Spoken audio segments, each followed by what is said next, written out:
It is almost time for Monday Night Football. Hello and welcome from Minneapolis, the Twin Cities, US Bank Stadium. This is the stadium tour that I've been looking forward to doing for a while. One of the most spectacular venues in the entire National Football League. Built on the site of the old Hubert M. Humphrey Metrodome here in Minneapolis. US Bank Stadium has existed since 2016. And tonight, it's going to host the 49ers and the Vikings on Monday Night Football. A lot of storylines tonight. Of course, the headlining one to begin the week was Kirk Cousins against Brock Purdy, the two Kyle Shanahan quarterbacks. But it's Nick Bosa's birthday today. I was just down in the tunnel.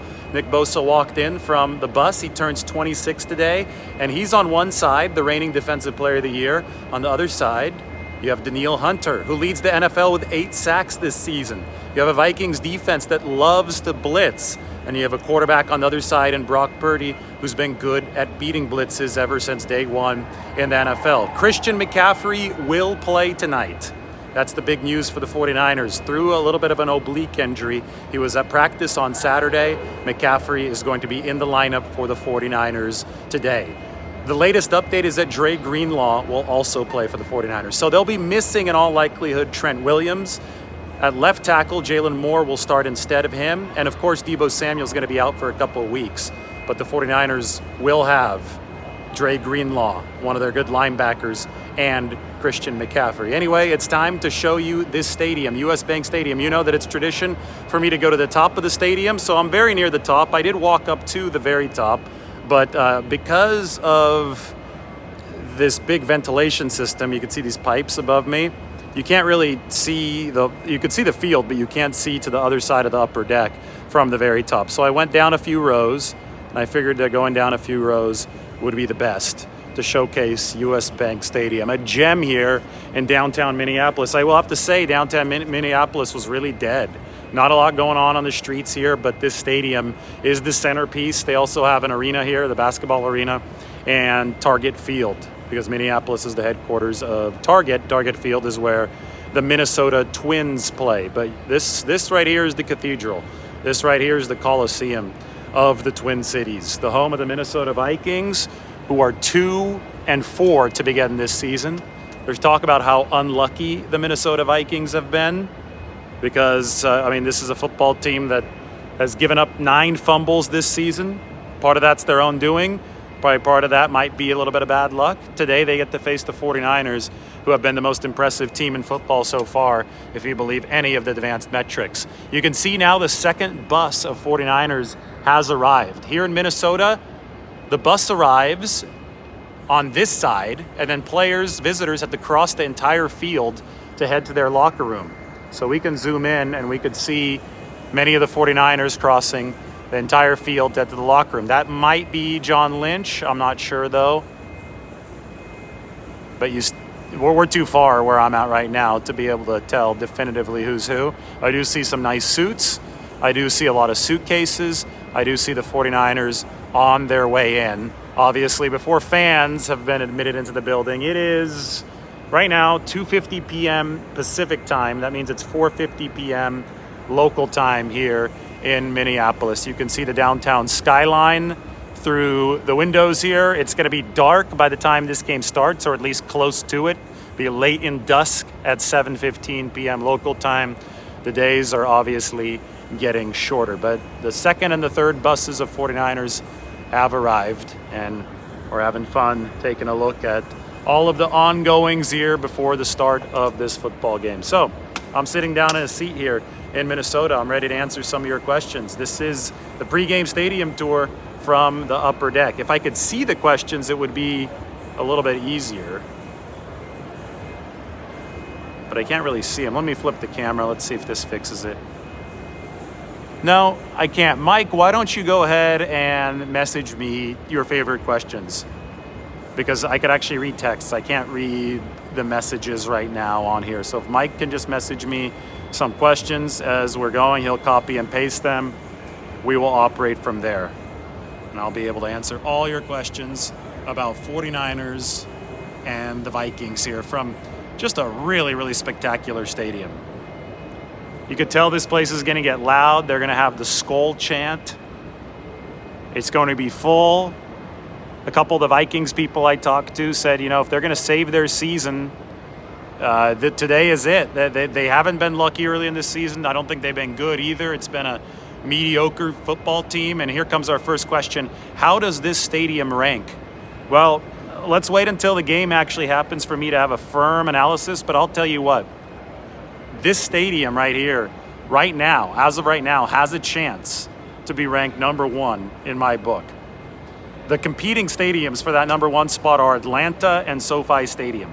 I actually think I have Atlanta a little bit ahead of SoFi because it's more accessible. Arthur Blank, the owner of the Falcons, made a deal when he built that stadium that any vendor in the stadium would have to keep the same food prices as their location outside of the stadium. SoFi obviously doesn't have that. SoFi is just a little bit more restrictive on where you can walk. And Atlanta's a stadium for the people. I really enjoy that.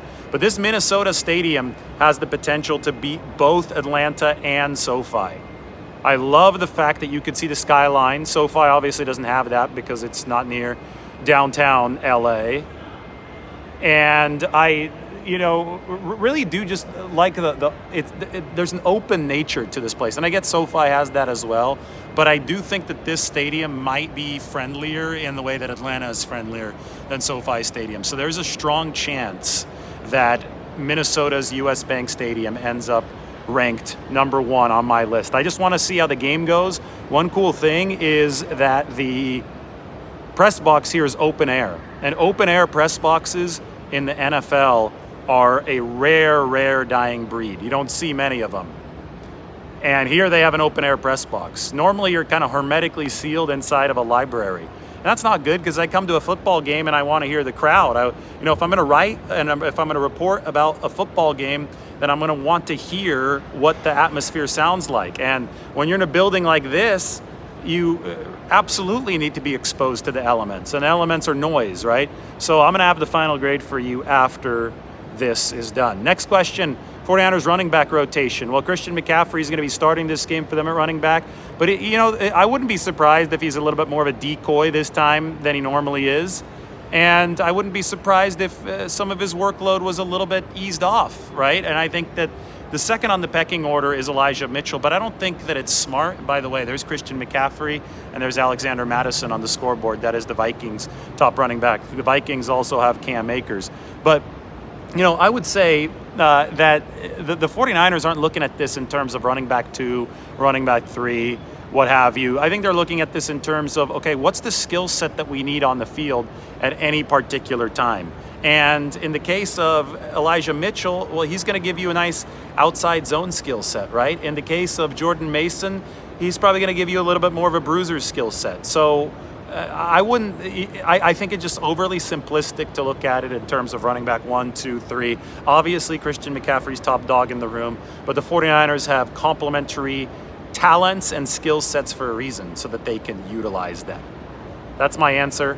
And no, for the last time, I do not care about your fantasy team. All right, let's keep those questions rolling in. Mike will continue sharing them, and I'll continue answering them as we take a look here at US Bank Stadium. The key to winning tonight for the 49ers, offensively, I think if there's one key that transcends both offense and defense, it is the screen pass game. Because Minnesota blitzes a whole heck of a lot, so the 49ers are going to have to run good screen passes, good crisp screens, short passes to beat the blitz. That's why it's so nice that Christian McCaffrey is playing. And on the other side, the 49ers have to defend the screen because you know that opposing teams, their game plan to beat the 49ers is via screen passes. So live and die by the screen today. I think the key is to control the screen game. If you want the simplest possible key to victory, that is it. I'm going to walk a bit to give us a little bit of a different angle, but I like this angle because we can see the skyline through here. I'll go to the end zone angle, though. We'll walk maybe a little bit this way. For lunch, I had a place, what was it called? Something bowl. I wrote it down. I'll have to take a look. It had like kind of a Southern/Asian fusion, and I had a salmon bowl. I wasn't overly hungry. Tomorrow I'm going to get one of those Juicy Lucy burgers here in Minneapolis. That is their local burrito, if you will. That is their local staple cuisine. And it's cheese that is melt it into the patty of a burger. There's a place called Matt's in South Minneapolis that specializes in the Juicy Lucy and claims to have invented it first. So I'm gonna go check them out. Supposedly there's a place that does it better, according to one of the magazines. Maybe I eat 2 Juicy Lucy's tomorrow. We'll see, but I'm here until 6 o'clock, so I should have plenty of time to analyze the game and analyze the food. I will say I was disappointed with downtown Minneapolis. It was dead in the streets, and it's Monday. It doesn't seem like there's a lot of life in the office towers out there. So the life in downtown Minneapolis is going to be reserved for tonight here at US Bank Stadium. All right, I'm gonna make a walk over here. More questions are welcome. What we're gonna do is check out the Endzone angle. So here we go, making our way through the upper deck here in Minnesota. As we walk, you can see the field. Flight here was smooth, really nice, on time, maybe even a little bit early from SFO. I raced Barrows here. Matt Barrows flew from San Jose. I flew from San Francisco. And we both took off at 6:30, and I beat him because San Francisco is a little bit further north than San Jose. Tiny bit, and Minnesota is north of both of those places. So I was a little bit closer than Matt Barrows on my flight up. Here you go. We're approaching the end zone. This is gonna be nice. They built this thing in 2016 at great cost. I should look up how much it cost, because, I mean, you could tell that this place, it's magnificent. There's the birthday boy, Nick Bosa, right on the screen. He turns 26 today. Wow, this is gonna be a good picture as soon as we get here. I'm walking over toward the Minnesota Vikings sideline, so we can talk about Vikings players to watch. Obviously, Kirk Cousins. Ed Ingram, the right guard, has not been good in pass protection this year. No Justin Jefferson out there tonight. Danielle Hunter leads the NFL in sacks. 49ers are going to have to block him. Harrison Smith, he's been a good safety for his whole career. That's going to be a really, really interesting matchup, determining when Harrison Smith is blitzing or not. And Jordan Hicks, same kind of deal. All right, so this place cost $1.1 billion to build. Actually, a little bit cheaper, but I'm sure inflation by now has that at even more. Take a look at this massive flag draped over US Bank Field.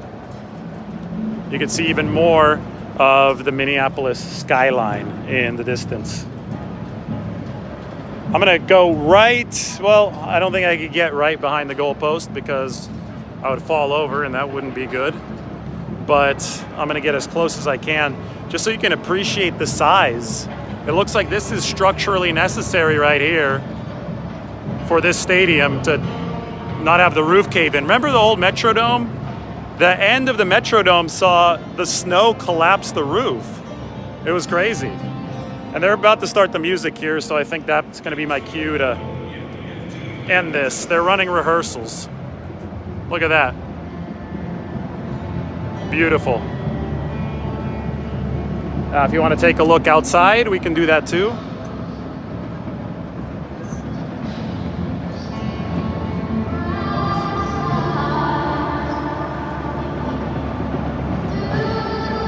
They're doing the national anthem.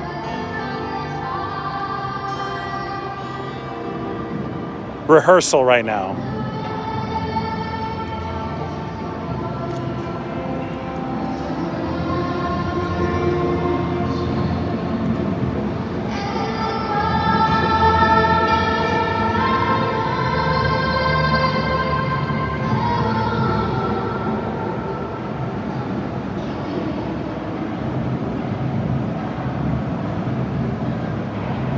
All right, any more questions? Let me know. Mike, let me know if there are any more.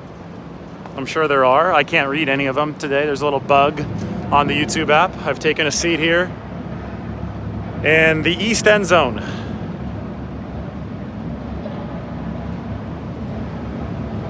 Big day coming for tight ends. Yeah, it's National Tight Ends Weekend, National Tight Ends Day. It might still be National Tight Ends Day. Fred Warner was joking about that on his way in.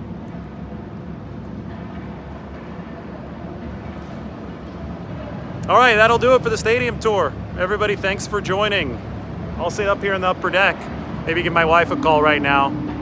We'll talk to you all very soon. Big game for Jalen Moore, replacing Trent Williams. We'll see if Trent's back next week. We do not know that yet. Let's take it one game at a time. Prediction 23-10, 49ers of the Vikings, as they finish the national anthem rehearsal. I'll stand up for that.